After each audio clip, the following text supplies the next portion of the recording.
Olá! Vamos começar a nossa aula prática sobre organização. Não é organização de gavetas, não. Estamos a falar de dinheiro e vamos começar por organizar as nossas finanças. Antes de organizar as nossas finanças, um conceito básico. Tudo se resume a receitas, ou seja, o dinheiro que você recebe e as despesas. Já vamos falar das despesas. Mas antes é muito importante que você entenda quanto é que você recebe. Você ficaria surpreendida se soubesse que muitos dos meus alunos de mentoria não sabem com exatidão quanto é que recebem. Então, você precisa de saber qual é o seu salário líquido, aquele valor que chega lá todos os meses à sua conta. Se você é autónoma, então precisa de fazer a média dos seus ganhos. Faça quanto ganhou todos os meses nos últimos 12 meses e veja qual é que é a média dos seus ganhos. Porque a sua vida vai ser ajustado a esse valor que é a média. Inclua também o 13º, se você o tiver, de novo, com os descontos e outros bônus ou prémios ou renda variável que você tem ou renda extra que você faça, ou se você tiver pensão, qualquer tipo de pensão, tudo isso é incluído nas receitas. Você sabe qual é o valor da sua renda mensal e anual? Para te ajudar, tem uma planilha que está no site do Senhor do Dinheiro, que você pode ir lá baixar gratuitamente, em que você pode preencher todos os valores que você ganha, líquidos, não esqueça que ele te calcula a média. Se você é autónoma, por exemplo, no mês recebeu 1.500, no outro recebeu 2.000, ele vai preenchendo todos os meses, ele calcula aqui a média e te diz também o valor do ano. Outros valores que você recebe também pode preencher na planilha. Ah, mas Anabela, eu não gosto de planilha. Fazem caderno, fazem outra forma. A planilha é apenas uma ferramenta que eu estou disponibilizando para você, se quiser ir lá baixar gratuitamente. Agora, muito importante, você precisa de saber exatamente qual é o valor da sua receita mensal e da sua receita anual. A gente vai precisar desse valor quando formos falar de despesas e de planejamento financeiro, ok? Bom, e em relação às despesas, como é que nós vamos fazer em relação às despesas? A primeira coisa que você precisa de fazer é encarar as suas despesas e detalhar todas as despesas que você teve durante um determinado período. O recomendado é que seja 12 meses para as pessoas que têm despesas mais cíclicas. Se você só conseguir fazer 6, faça, mas no mínimo 3 meses. O que você gastou no mês passado pode não refletir exatamente a sua vida. E por que é que você precisa de detalhar as suas despesas? Para quando nós formos fazer o planejamento, você entender se as suas despesas estão dentro ou fora daquilo que é recomendado. Então, para ajudar você a detalhar as suas despesas, eu trouxe aqui uma planilha que está gratuitamente no site do Senhor do Dinheiro e que eu já tinha falado dela para receita. Agora vamos utilizar aqui esta aba de despesas. E a planilha tem aqui todo tipo de despesas que eu me lembrei que as famílias costumam ter. Se tiver outras despesas que não estejam aqui detalhadas, você pode apagar uma linha e incluir a despesa que acha que faz falta.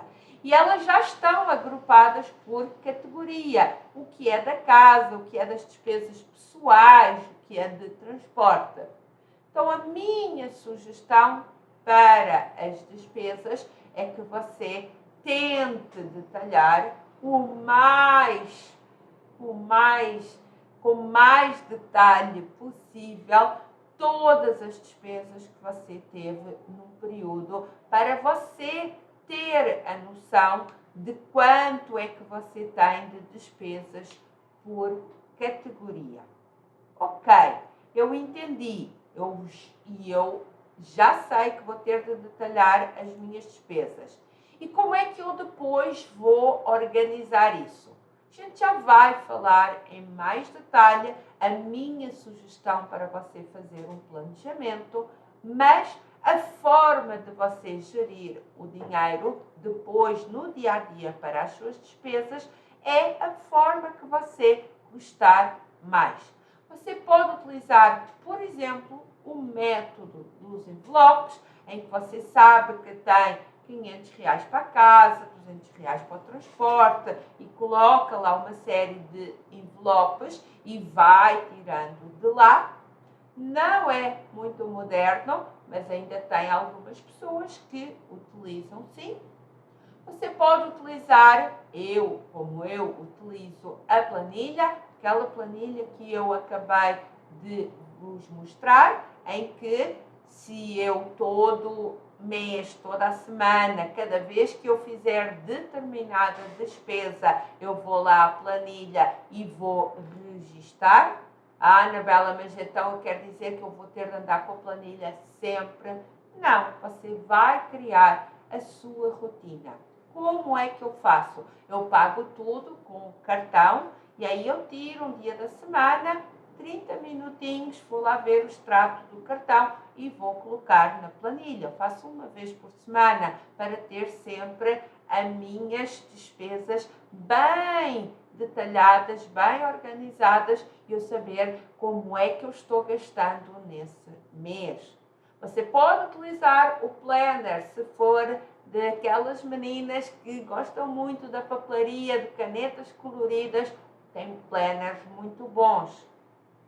Mas o velho e antigo caderno também serve. Você tem uma folha para cada tipo de despesa e você vai de lá retirando as despesas conforme for gastando. Aplicativo também funciona para algumas pessoas. Então, o método de você acompanhar as suas despesas é um método que você vai gostar mais. E às vezes você vai precisar de tentar. Não dá esta, dá outro. Vou tentar agora esta. Até ver qual é o método que é o melhor para você. E volto a repetir. Não precisa de levar aquilo à loucura. Acabei de sair do almoço. Espera que eu preciso de registar. Vou ali beber um café. Espera que eu preciso de registar. Você apenas precisa de criar dentro do seu método uma forma de depois não se esquecer de registar. Para mim, funciona bem o pagamento por cartão, porque fica lá o extrato tudo consolidado. Mas se você gostar de andar com um pequeno caderno para ir preenchendo, também pode funcionar para você. O que funciona para você. E outra dica que eu lhe quero dar sobre despesas é: não se engane e não se iluda. Não é porque eu não vou registrar este almoço um pouquinho mais caro que o dinheiro não vai sair. O dinheiro vai sair. Então, seja clara e não se engane a si própria no preenchimento das despesas. Eu gosto daquela planilha, você vai escolher o método que você mais gostar. Ok, já falámos de receitas, nós já falámos de despesas e você já entendeu que para as suas finanças estarem equilibradas, o valor que você ganha tem que ser sempre maior do que as suas despesas. Quando você tiver um método de acompanhar as despesas, como você já sabe quanto ganha, agora a sério, valor líquido e não aquele valor bruto que você tem na cabeça, você vai conseguir fazer ali pequenos ajustes que eu te vou ensinar na outra aula do Detox para as suas despesas serem sempre menores do que o valor que você ganha. Sugestão para você dividir o dinheiro do seu salário. É uma sugestão que funciona para mim e que é recomendada pela maioria dos planejadores financeiros. Vou pôr aqui para ficar bom. Então, como é que eu divido? Eu divido 55% do meu salário é para pagar despesas correntes, normal, casa, comida, transporte, ou seja, tudo aquilo que é absolutamente necessário, ok? E eu ainda trabalho meu método com provisões. Anabela, o que quer dizer provisões? Bom, quer dizer o seguinte, eu tenho lá sempre um dinheiro que eu coloco todo mês, que é um valor baixo, 50, 100 reais, porque eu sei que nós utilizamos muitos, ou eletrodomésticos ou eletrónicos, que têm um tempo de vida. Então, em vez de eu ficar na mão quando eles se avariarem, quando eles quebrarem, eu todo mês vou lá pondo uma gordurinha. É um método que funciona para mim. Então, 55% do meu salário está para despesas correntes e para aquela gordurinha, ok?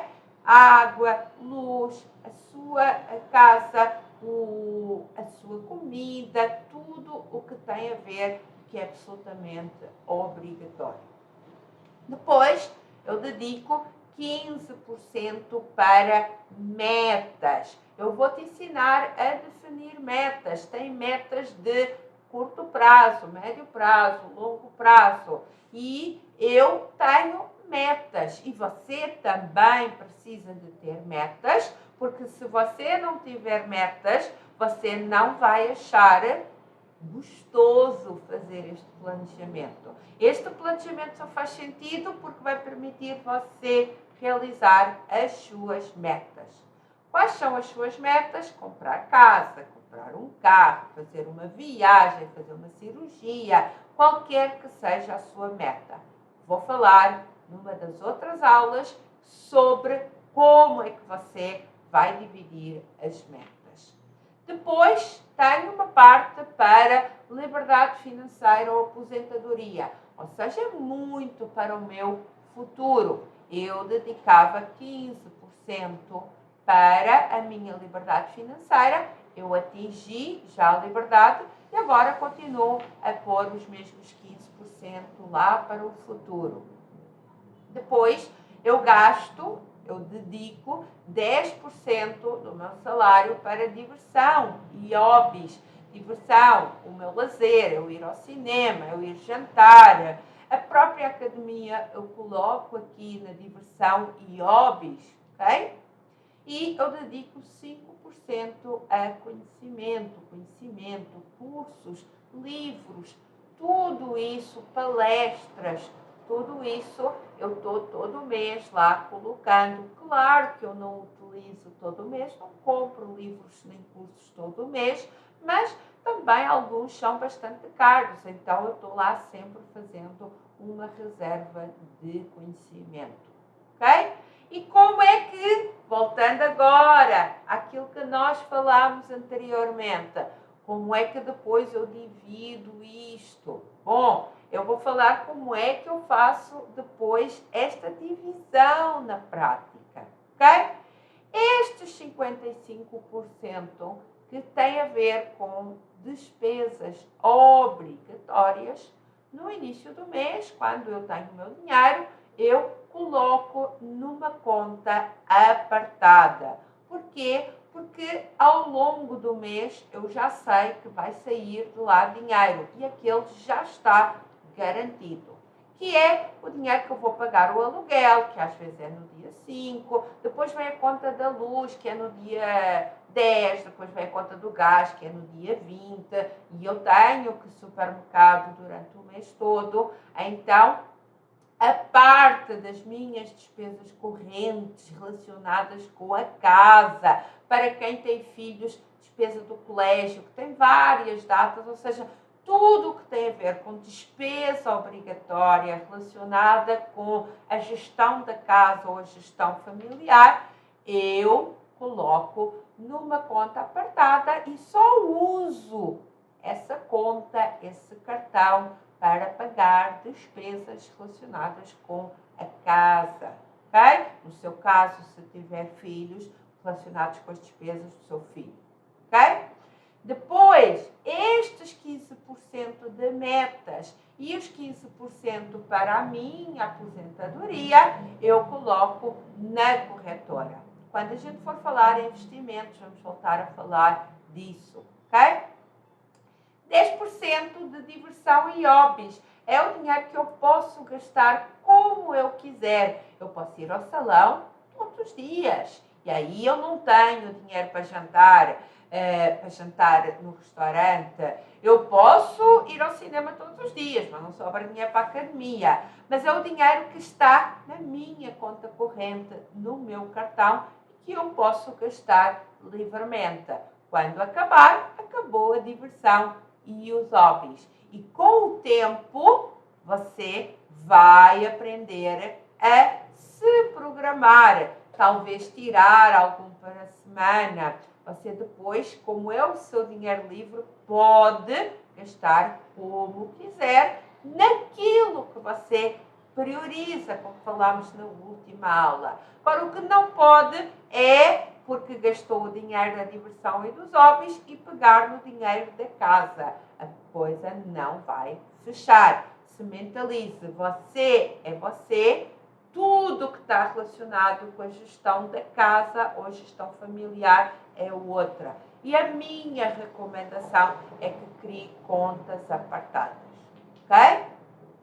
O do conhecimento, eu também deixo num CDB, você não sabe ainda o que é CDB, mas eu vou te explicar, lá do liquidez diária ou deixo na corretora, dependendo mais ou menos quando eu acho que vou tirar o curso ou fazer uma palestra.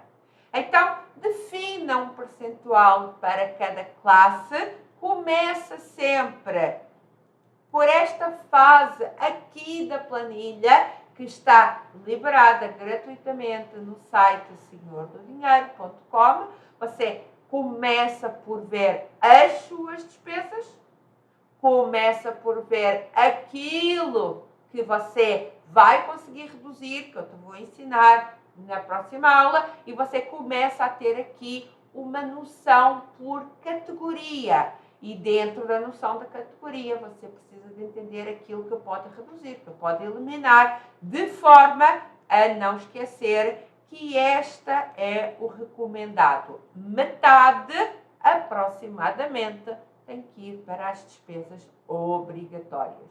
E tem que ir acompanhando e ajustando. Ok? Como eu faço? Usando esta planilha que, para mim, é o melhor, e fazendo aquela divisão. Metas e aposentadoria vai para a corretora. Despesas relacionadas com a casa e com a gestão da família vai para o banco, em que, se você tiver um cônjuge que também tem acesso, ele também vai colocar lá a contribuição dele. Vamos falar disso mais à frente. E você vai fazendo esta distribuição, ok?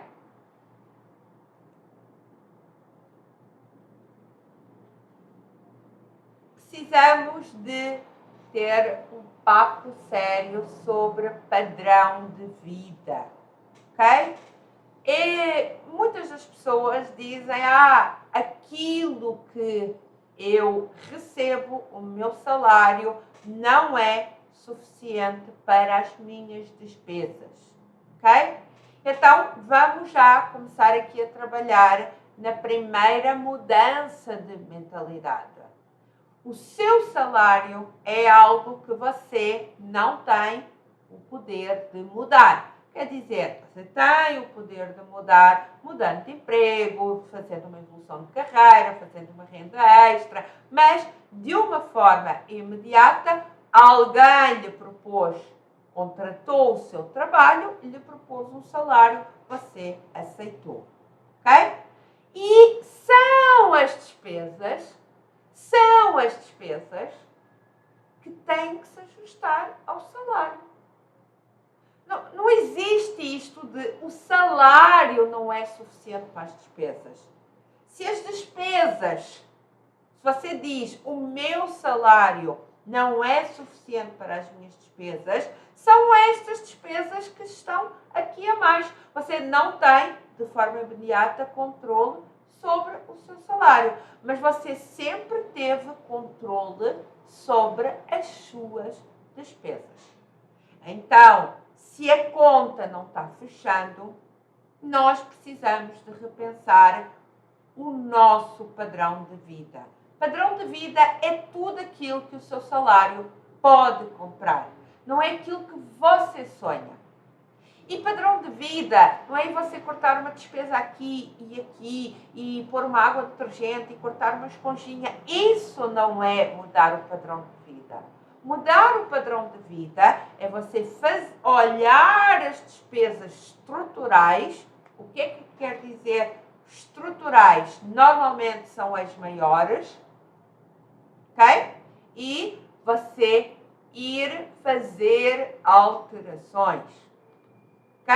Então, aquilo que o seu salário pode pagar tem que ser maior do que as suas despesas. Não existe isso de, o meu salário não paga as minhas despesas. Não, precisamos de cortar despesas. Neste caso, repensar o padrão de vida. Será que você está numa casa que pode pagar? Será que esse bairro é caro? E o carro está ajustado àquilo que o seu salário pode pagar? O colégio dos seus filhos, que você quer tanto pagar, ele está ajustado ao seu padrão de vida? E aí você diz, mas nossa, Anabela, então eu vou ter de cortar tudo? Não. Revê a primeira aula. Você vai precisar de entender o que é importante e prioritário para você. Mas se o salário não paga as suas despesas, você precisa de rever o seu padrão de vida. Bom, eu já falei aqui como organizar as finanças em família. Eu utilizo aquela conta que eu chamo de despesas da casa, despesas familiares, que inclui a casa, a comida, o colégio dos filhos, portanto a conta da família. E, na minha opinião, deve haver essa conta, de preferência digital ou sem despesas. É uma conta que não é para dar mais despesas.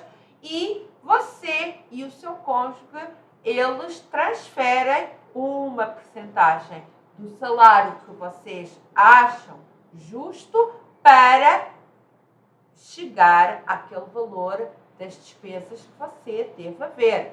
A sua família tem 4.000 reais de despesas todos os meses certas relacionadas com a gestão familiar. Então, se vocês têm salários iguais, cada um deles tem que colocar lá 2.000. Se um ganha mais do que outro, vocês podem fazer proporcional. Quem ganha mais contribui um pouquinho mais. Isso é a vossa forma de dividir, aí é vossa decisão. Funciona muito bem para a maioria dos casais, cada um contribuir proporcional àquilo que recebe. Ok? Essa conta familiar, ela é importante que vocês os dois tenham acessos. Por quê?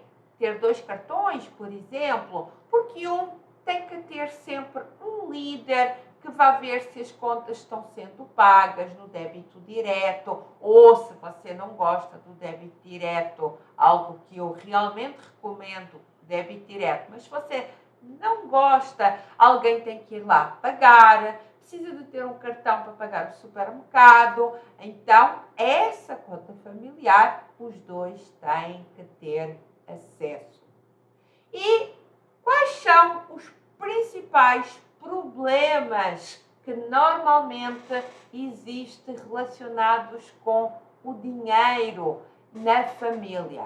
Bom, primeiro, metas desalinhadas. Metas desalinhadas é quando alguém precisa de contribuir com determinado para chegar a uma meta, uma determinada quantia de dinheiro para chegar a uma meta e a pessoa quer para outra meta. A esposa quer fazer uma reforma na cozinha, ele quer comprar um carro, por exemplo. Vocês precisam de sentar e alinhar as vossas metas. O que é que vamos fazer no próximo ano? É a cozinha? É o carro? Vocês precisam de negociar e, a partir do momento em que está negociado, vocês se concentram em atingir a meta.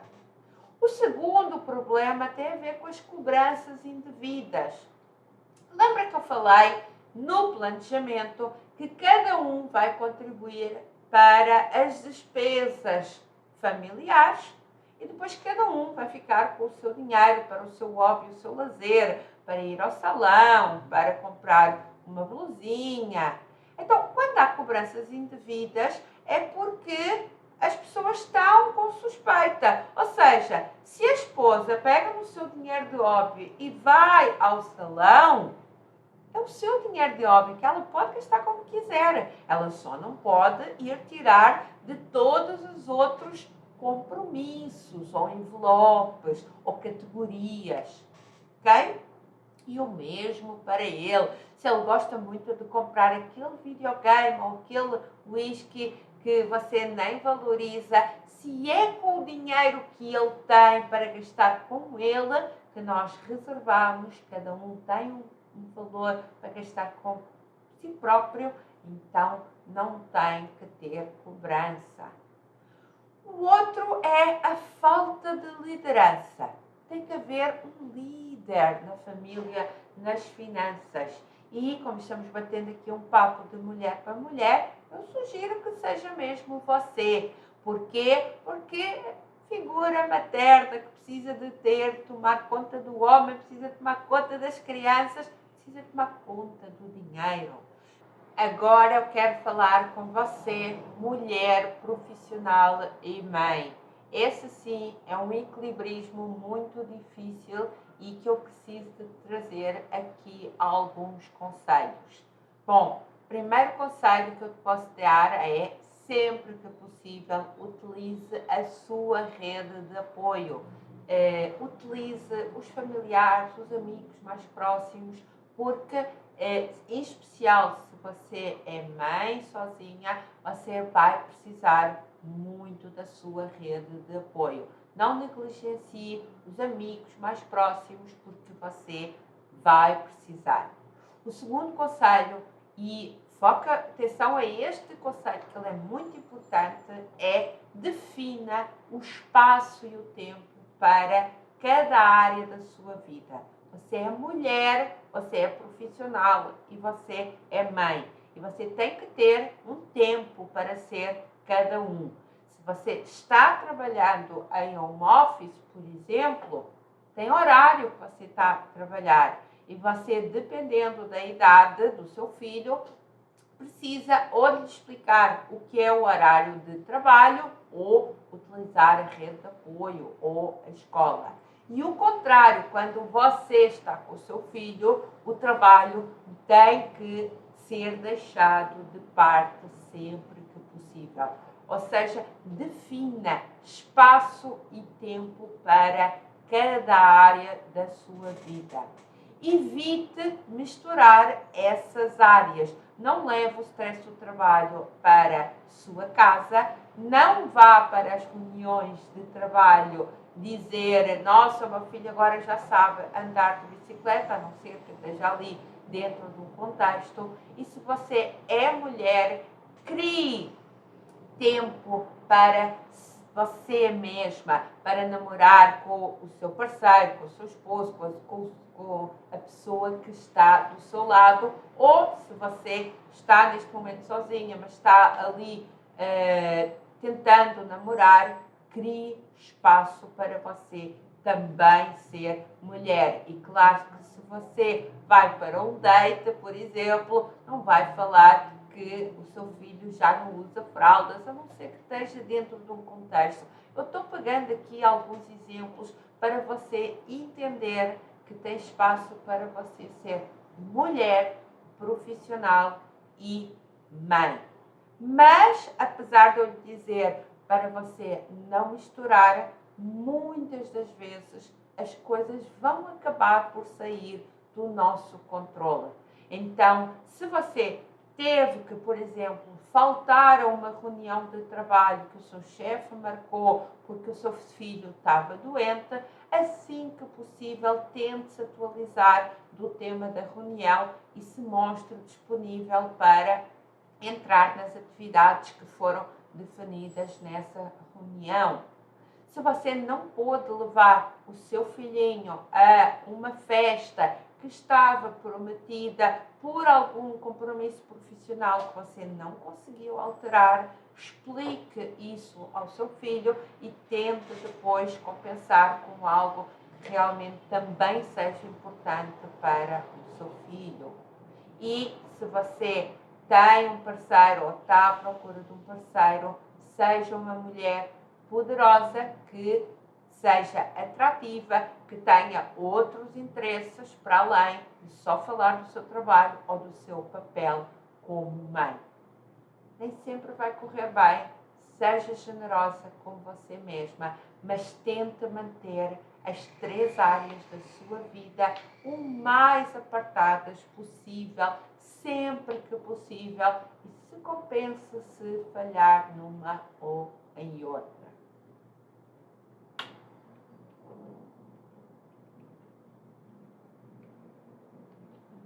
Bom, e se você é mulher e vive ou quer viver sozinha, seja porque está saindo da casa dos pais ou seja porque está saindo de um relacionamento, quais são as dicas que eu tenho hoje para lhe trazer?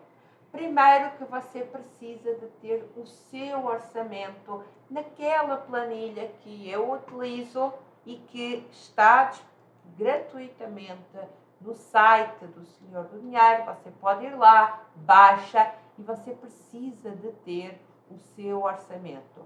E o seu orçamento tem que ser ainda mais rigoroso, porque só existe um salário. Viver sozinho é aquele momento em que você vai entender aquilo que eu lhe disse na primeira aula. O que é que você valoriza? O que é importante para você? A segunda dica que eu te trago é: tenha uma boa reserva de emergência.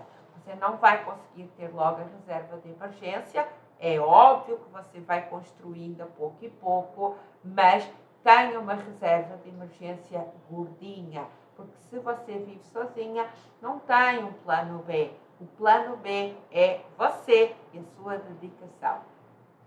Depois, tenha atenção ao seu padrão de vida. Pessoas que vão viver sozinhas erram muito no padrão de vida, porque ou estão saindo da sua casa com os seus pais e estavam habituados a um determinado padrão de vida, ou estão saindo do casamento e havia um outro salário, então era possível ter um outro padrão de vida.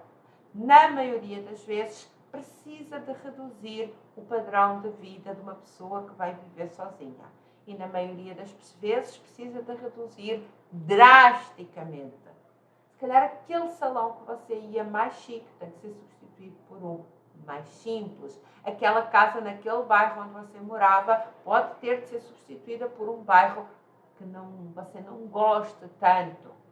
Então, não tenha problema em reduzir o seu padrão de vida. Se é importante viver sozinha por seja qual for o motivo, este padrão de vida vai ter de ser reduzido, mas lembre-se que é provisório, ou seja, você não vai viver o resto da vida. Encare isso com naturalidade e com felicidade e não como, ai, coitadinha de mim, eu tinha tanto no passado, agora não tenho nada.